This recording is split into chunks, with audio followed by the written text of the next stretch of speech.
नमस्कार दोस्तों, सर जी क्लासेस में आपका स्वागत है। तो हम लोग केमिस्ट्री देख रहे थे एसएससी जेईई और सीएचएसएल एग्जाम के लिए।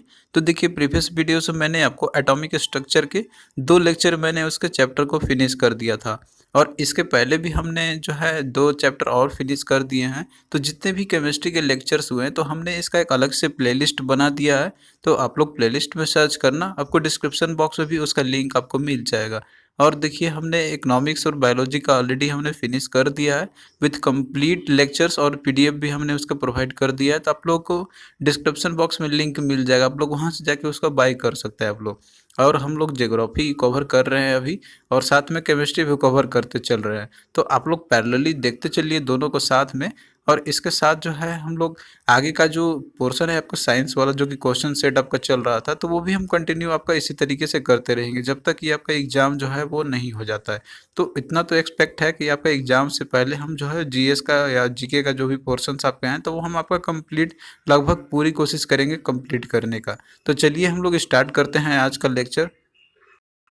तो आज जो है हम लोग केमिकल बॉन्डिंग के बारे में देखेंगे। ये आपका 4th चैप्टर होगा और इसके पहले वाले 2 लेक्चर मैंने आपको एटॉमिक स्ट्रक्चर के बारे में आपको पूरा बता दिया था। तो सबसे पहले हम यहाँ पे केमिकल बॉन्डिंग का मतलब समझेंगे और इसका डेफिनेशन देखेंगे। तो देखिए कोई भी एलिमेंट जो होते हैं उसके जो भी डिफरेंट टाइप्स ऑफ एलिमेंट्स होते हैं तो उसके अंदर में जो एटम्स, मॉलिक्यूल्स और जो आयंस, ये सारे जो भी रहते हैं तो वो चाहते हैं कि वो उनका जो ऑक्टेट है वो पूरा हो जाए और वो हो जाके स्टेबल हो जाए, उनका एक स्टेबल अवस्था हो जाए। जिस तरीके से आप चाहते हैं कि आप पढ़ लिख के एक जॉब पाने के बाद आप भी लाइफ में सेटल होकर स्टेबल हो जाए, तो इसी तरीके से जितने भी एलिमेंट्स होते हैं तो उनके जो भी कांस्टेंट पार्टिकल्स होते हैं तो वो भी चाहते हैं कि हम भी स्टेबल हो जाए। अब इसी स्टेबल होने के चलते वो जो है कंबाइनिंग करते हैं डिफरेंट अनदर एलिमेंट के साथ, ताकि उनका जो ऑक्टेट है वो कंप्लीट हो जाए। ऑक्टेट कंप्लीट करने का मतलब है कि उसका आउटर मोस्ट जो वैलेंस इलेक्ट्रॉन जो रहते हैं, यानी कि जो आउटर मोस्ट ऑर्बिट में जो इलेक्ट्रॉन्स रहते हैं वो 8 हो जाए उनकी, तब जाके वो स्टेबल हो जाते हैं। तो इसी को बोलते हैं हम लोग केमिकल बॉन्डिंग बोलते हैं हम लोग। तो इसमें देखिए यहाँ पे केमिकल बॉन्डिंग में एक अट्रैक्टिव फोर्सेस होती है जिसमें कि जो भी वेरियस जो कंस्टेंट जो एटम्स या आयंस होंगे ये जो रहते हैं तो वो आपस में हेल्ड किए हुए रहते हैं और स्टेबलाइज रहते हैं। तो यही जो अट्रैक्टिव फोर्स है तो इसी के चलते बॉन्ड डिसाइड करता है कि वो कितना पावरफुल बॉन्ड उसमें बनी हुई है। अब इसमें देखिए कुछ एनर्जी की भी लॉस होती है केमिकल बॉन्डिंग के दौरान। तो इस तरीके से केमिकल बॉन्डिंग की फॉर्मेशन होती है। अब इसमें देखिए जैसे कि मैंने आपको बताया था कि जो केमिकल कंपाउंड जो बनते हैं केमिकल बॉन्डिंग के बाद, तो ये इनका जो स्ट्रेंथ डिपेंड करता है, इनका केमिकल बॉन्ड जो भी उनके बीच में बनती है तो वो डिपेंड करता है कि वो केमिकल जो कंस्टिट्यूएंट्स हैं वो उनके बीच में बॉन्डिंग कैसी है, स्ट्रॉन्गर है या फिर वीकर फोर्सेस है उनके बीच में। तो अगर उनके बीच में जो बॉन्डिंग बनी हुई है वो बहुत ही स्ट्रॉन्ग फोर्स के साथ वो हेल्ड किए हुए हैं, अट्रैक्टिव फोर्स वो अगर ज़्यादा है तो वो मोर स्टेबल रहेंगे, केमिकल कंपाउंड वो बने हुए रहेंगे।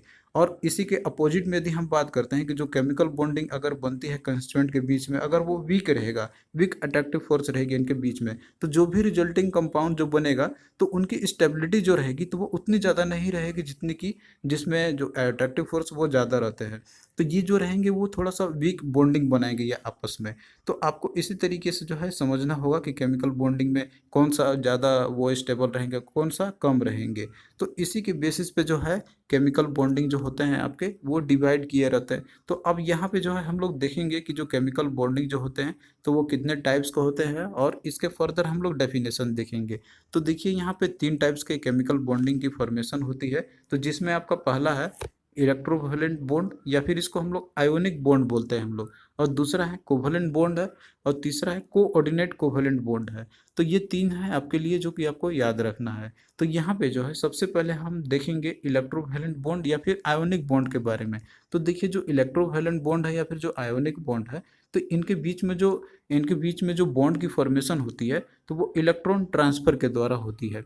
यानी कि इसमें क्या होगा कि जैसे कोई एक यहाँ पे जो मान लीजिए 2 एटम है तो अगर किसी का इसमें क्या होगा कि अगर आउटर मोस्ट ऑर्बिट में जैसे कि इसमें 1 इलेक्ट्रॉन इसका है और इसके बीच में आप यहाँ पे देखिए 7 इलेक्ट्रॉन है, तो ये क्या करेगा कि अपना 1 इलेक्ट्रॉन जो है ये अपना ट्रांसफर कर देगा इसको। तो इस तरीके से ये भी स्टेबल बन जाएगा, इसके आउटर मोस्ट ऑर्बिट में जैसे कि ये 2 रहेगा या फिर 8 रहेगा तो वो अपना स्टेबल हो जाएगा। और इसको जैसे ये 7 था यहाँ पे तो 1 इलेक्ट्रॉन जब इसके पास ट्रांसफर होगा तो इसके पास भी ऑक्टेट जो है कंप्लीट हो जाएगा। तो इस तरीके से क्या हो जाएंगे, ये दोनों स्टेबल हो जाएंगे। तो जहाँ पे भी इलेक्ट्रॉन ट्रांसफर के थ्रू जो बॉन्डिंग बनेगी तो उसको बोलेंगे हम लोग इलेक्ट्रोवैलेंट बॉन्ड, या फिर उसको बोलेंगे हम लोग आयोनिक बॉन्ड बोलेंगे हम लोग। तो ये चीज़ पॉइंट आप लोग ध्यान रखना। अब देखिए यहाँ पे जो ट्रांसफर ऑफ इलेक्ट्रॉन जो होता है, इन सारे जो भी रहते हैं इसमें, तो आयंस जो इसमें होते हैं आपके, तो वो इलेक्ट्रॉन ट्रांसफर के थ्रू होंगे इसमें। अब इसमें देखिए जब ये बन जाते हैं, जबकि ये ट्रांसफर कर लेंगे, तो इनका जो इलेक्ट्रॉन ट्रांसफर जब हो जाएगा तो इनका जो कॉन्फ़िगरेशन होगा वो इनर्ट गैसेस के जैसे होंगे। जो भी इनर्ट गैसेस होते हैं जो कि 18th ग्रुप एलिमेंट का है, जिनके आउटर मोस्ट ऑर्बिट में रहते हैं, उसके अब आप देखेंगे कि सभी इनर्ट जो गैसेस होते हैं तो उनके आउटर मोस्ट ऑर्बिट में 8 इलेक्ट्रॉन्स होते हैं। तो इलेक्ट्रोवैलेंट बॉन्ड बनने के बाद जो है जितने भी रहेंगे तो उन सभी के उनका अब जो कॉन्फ़िगरेशन जो होगा तो वो इनर्ट गैसेस के जैसे ही हो जाएंगे। जैसे यहाँ पे एक एग्जांपल के थ्रू समझिए, यहाँ पे लिया गया है Na प्लस और Cl माइनस का। तो जब ये NaCl यहाँ पे जब से कि आपका बन रहा है, यहाँ पे जैसे NaCl आपका ये साल्ट सोडियम क्लोराइड आपका बन रहा है यहाँ पे, तो ये यहाँ पे आप देख सकते हैं कि जैसे यहाँ पे 281 इसकी है, और यहाँ पे क्लोरीन का जो है इसका 7 है आउटर मोस्ट ऑर्बिट में। लेकिन जब इनके बीच में बॉन्डिंग बनी यहाँ पे, तो इसने एक इलेक्ट्रॉन यहाँ पे अपना लूज कर दिया, और यहाँ पे जैसे आप देख रहे हैं 28 इसका हो गया, जो कि एक ऑक्टेट अपना कंप्लीट कर चुका है। आउटर मोस्ट ऑर्बिट में इसका 8 इलेक्ट्रॉन है। उसी तरीके से यहाँ पे जैसे क्लोरीन है, तो इसके पास आउटर मोस्ट ऑर्बिट में इसके पास 7 इलेक्ट्रॉन्स है। तो ये जो है एक इलेक्ट्रॉन जब इसने गेन किया तो इसके पास होगा 8। तो इस तरीके से ये भी क्या हो गया, स्टेबल हो गया। तो मेन रीजन इसका यही रहता है कि वो अपने स्टेबल स्टेट में सभी आ जाए। अब यहाँ पे आप देख रहे हैं कि जैसे जो सोडियम है तो ये इसने प्लस यहाँ पे चार्ज आ गया, तो ये प्लस शो करता है कि इसने एक इलेक्ट्रॉन को इसने लूज किया हुआ है। और यहाँ पे जो माइनस साइन शो करता है कि ये एक इलेक्ट्रॉन को यहाँ पे गेन किया हुआ है। तो ये भी आप लोग नोटेशन को आप लोग यहाँ पे देखना है यहाँ से। अब आइए हम लोग यहाँ पे कुछ कैरेक्टरिस्टिक्स देखते हैं इलेक्ट्रोवैलेंट कंपाउंड्स के, जो कि आपके ये मोस्ट इंपॉर्टेंट है, और इन्हीं कैरेक्टरिस्टिक से ही आपके क्वेश्चन एग्जाम में पूछे जाते हैं। तो यहाँ पे जो भी कैरेक्टरिस्टिक जो एग्जाम पॉइंट ऑफ व्यू से इंपॉर्टेंट है तो वो हमने लिया हुआ है। तो पहला देखिए कैरेक्टरिस्टिक है कि जैसे जो इलेक्ट्रोवैलेंट जो बॉन्ड बनती है, यानी कि जो फॉर्मेशन होती है, तो ये केवल मेटल और नॉन मेटल के बीच में होती है। तो ये सबसे पहले आपको ये ध्यान रखना है कि जो आयोनिक बॉन्ड के जो फॉर्मेशन होती है तो वो मेटल और एक नॉन मेटल के बीच में होती है। जैसे कि यहाँ पे एग्जांपल आपने देखा था NaCl के बीच में, तो यहाँ पे सोडियम मेटल है और जो यहाँ पे क्लोरीन है ये नॉन मेटल है। तो ये भी बॉन्डिंग बनता है मेटल और नॉन मेटल के बीच में, आयोनिक बॉन्ड। फिर अगला देखिए कि जो इलेक्ट्रोवैलेंट जो कंपाउंड होते हैं तो इनके पास बहुत ही हाई मेल्टिंग पॉइंट और हाई बॉइलिंग पॉइंट होते हैं। तो ये भी आपसे क्वेश्चन पूछा जाता है कि ionic bond have high melting point या फिर लो मेल्टिंग पॉइंट या फिर बॉइलिंग पॉइंट से भी आपसे पूछा जाता है। तो इन दोनों को क्या होंगे, हाई मेल्टिंग और बॉइलिंग पॉइंट दोनों होंगे। फिर अगला देखिए कि they are conductor of electricity when dissolved in water. तो देखिए जब इनको डिजॉल्व वाटर में जब डिजॉल्व इनको किया जाता है तो ये कंडक्ट करते हैं इलेक्ट्रिसिटी को। अगर ऐसे मतलब बिना बॉन्डिंग फॉर्मेशन जब ये रहते हैं तो वो कंडक्ट नहीं करेंगे, लेकिन जब इनको वाटर में डिजॉल्व कर दिया जाता है तो ये फिर आयंस के फॉर्म में टूट जाते हैं, जो कि फिर ये कंडक्ट करना शुरू कर देते हैं, और इसके पहले वो कंडक्ट नहीं करते हैं। फिर अगला देखिए है कि they are soluble in water but do not in organic solvent like alcohol. तो ये जो है वाटर में ये सॉल्युबल होते हैं, लेकिन ये ऑर्गेनिक सॉल्वेंट में ये नहीं होंगे, जैसे कि अल्कोहल का एग्जांपल लिया हुआ है। तो ये जो चार जो आपके दिए गए यहाँ पे जो कैरेक्टरिस्टिक है, तो ये बहुत ही इंपॉर्टेंट है आपके एग्जाम पॉइंट ऑफ व्यू से, और इन्हीं कैरेक्टरिस्टिक्स के बेसिस पे ही जो है क्वेश्चन फ्रेमिंग की जाती है। तो आपको ये कैरेक्टरिस्टिक आपको अच्छे से याद कर लेना है इसका। अब आइए हम लोग यहाँ पे देखते हैं कोवलेंट बॉन्ड के बारे में। तो देखिए जो कोवलेंट बॉन्ड जो फॉर्मेशन होती है तो ये शेयरिंग ऑफ इलेक्ट्रॉन्स के चलते होती है बिटवीन दो एटम्स के बीच में। अब देखिए यहाँ पे जब शेयरिंग होगी दो एटम्स के बीच में, तो ये जो है शेयरिंग करने के बाद ये जो है परमानेंट इलेक्ट्रॉनिक स्ट्रक्चर ये अपना कर लेंगे इनर्ट गैस के जैसे। इनर्ट गैस जैसे कि आप जानते हैं उसके आउटर मोस्ट ऑर्बिट में 8 इलेक्ट्रॉन्स होते हैं। तो ये भी जब शेयरिंग करेंगे तो इनके भी जो इलेक्ट्रॉनिक कन्फिग्रेशन जो स्ट्रक्चर जो भी इनका होगा तो वो इनर्ट गैस के जैसे हो जाएगा। तो इसको बोलते हैं हम लोग कोवेलेंट बॉन्ड। तो इसमें मेनली आपको याद रखना है कि जो बॉन्ड फॉर्मेशन होती है शेयरिंग ऑफ इलेक्ट्रॉन्स के थ्रू, तो उसको बोलेंगे हम लोग कोवेलेंट बॉन्ड बोलेंगे। अब देखिए जो कोवेलेंट बॉन्ड जो बनते हैं तो वो आपका सिंगल बॉन्ड, डबल बॉन्ड या ट्रिपल बॉन्ड, ये आपका तीनों बन सकता है। वो डिपेंड करता है कि कितना नंबर ऑफ पेयर जो है इलेक्ट्रॉन का उसमें शेयरिंग हो रही है। तो जैसे आप यहाँ पे एग्जांपल के थ्रू आप यहाँ पे देख सकते हैं कि जैसे यहाँ पे कार्बन है और 4 हाइड्रोजन है, तो यहाँ पे क्या हो रहा है आपका, यहाँ पे सभी जो है सिंगल बॉन्ड बनाए हुए हैं, तो एक पेयर ऑफ इलेक्ट्रॉन यहाँ पे शेयर हो रही है। तो इस तरह से आप देख सकते हैं कि कार्बन का जैसे इलेक्ट्रॉनिक कन्फिग्रेशन इसका होता है कार्बन का होता है 6, इसको लिखते हैं हम लोग 2 और 4 इसका हो गया। तो इसको 4 नंबर ऑफ जो इलेक्ट्रॉन्स है ज़रूरत है इसको स्टेबल होने के लिए। तो ये जो है हाइड्रोजन के साथ यहाँ पे 4 हाइड्रोजन जो है तो उसके साथ ये अपने शेयरिंग करेगा और ये अपना जो है ऑक्टेट कंप्लीट कर लेगा, यानी कि इसके आउटर मोस्ट ऑर्बिट में 8 इलेक्ट्रॉन्स हो जाएंगे। उसी तरीके से जो हाइड्रोजन है तो इसके जो इलेक्ट्रॉन्स होते हैं आउटर मोस्ट में तो वो 1 होता है, तो ये अपना 2 करना चाहेगा तो ये भी स्टेबल हो जाएगा शेयरिंग करते हुए। तो इस तरीके से ये क्या हो जाता है, स्टेबल हो जाता है भाई शेयरिंग ऑफ इलेक्ट्रॉन करके। तो यहाँ पे देखिए जितना number of pair of electron यहाँ पे शेयरिंग होगा तो उतना ही जैसे बॉन्ड बनेंगे। अगर एक पेयर ऑफ होता है तो single bond, 2 pair of electron sharing अगर हो रहा है तो डबल बॉन्ड बनेगा, और अगर 3 पेयर ऑफ इलेक्ट्रॉन अगर शेयर हो रही होगी तो आपका ट्रिपल बॉन्ड बनेगा। तो ये बॉन्ड कैसे बनते हैं सिंगल, डबल या ट्रिपल, तो वो डिपेंड करेगा आपका कि number of pair of electrons कितने शेयर हो रहे हैं। तो अब आइए हम लोग यहाँ पे देखते हैं इसके कैरेक्टरिस्टिक्स कोवेलेंट कंपाउंड्स के। तो मेनली आपका जो क्वेश्चन जो पूछी जाती है आपका तो वो इन कैरेक्टरिस्टिक से ही क्वेश्चन आपके आते हैं। तो पहला देखिए कि covalent compounds are insoluble in water but soluble in organic solvents. तो ये जो प्रॉपर्टी है तो ये जस्ट अपोजिट है आयोनिक कंपाउंड्स के। आयोनिक में आपने देखा था कि जो आयोनिक कंपाउंड्स होते हैं वो वाटर में सॉल्युबल होते हैं लेकिन वो इनसॉल्युबल होते हैं ऑर्गेनिक सॉल्वेंट्स में। तो ये जस्ट उसकी अपोजिट है। तो यानी कि ये क्या होंगे, ये वाटर में इनसॉल्युबल होंगे लेकिन ये ऑर्गेनिक सॉल्वेंट में ये सॉल्युबल हो जाएंगे। फिर अगला देखिए कि covalent compounds in liquefied state or in the form of their solution are bad conductor of electricity because in this state they don't produce any ions। तो ये भी आपका जैसे कि प्रॉपर्टी दिया हुआ है जस्ट अपोजिट उसके, कि जैसे ये जब कोवेलेंट कंपाउंड जब अपना लिक्विड स्टेट में रहते हैं या फिर सॉल्यूशंस के फॉर्म में जैसे आ जाते हैं ये, तो वो बैड कंडक्टर ऑफ इलेक्ट्रिसिटी की तरह ये काम करते हैं। उस समय ये जो है कंडक्ट नहीं करेंगे इलेक्ट्रिसिटी का, क्योंकि इन स्टेट में जो है इनकी जो आयंस की जो प्रोड्यूस करने की जो क्षमता होती है तो वो नहीं होती है।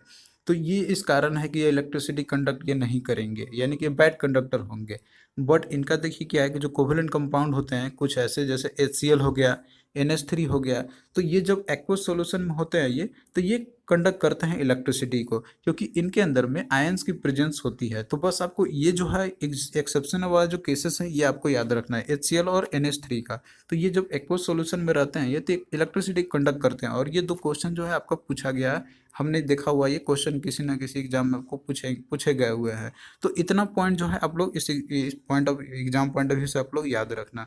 अब एक चीज़ नोट आप लोग यहाँ पे ये भी करना है कि जैसे जब 2 पेयर ऑफ इलेक्ट्रॉन जो रहते हैं जब ये प्रोड्यूस होते हैं शेयरिंग ऑफ इलेक्ट्रॉन्स के द्वारा, और ये होता है ऑक्सीजन एटम्स में जो भी ऑक्सीजन मॉलिक्यूल्स होते हैं उसके, तो यहाँ भी आपका जैसे डबल कोवेलेंट बॉन्ड की फॉर्मेशन होगी। तो वही चीज़ आपका है जो मैंने आपको यहाँ पे बताया हुआ था।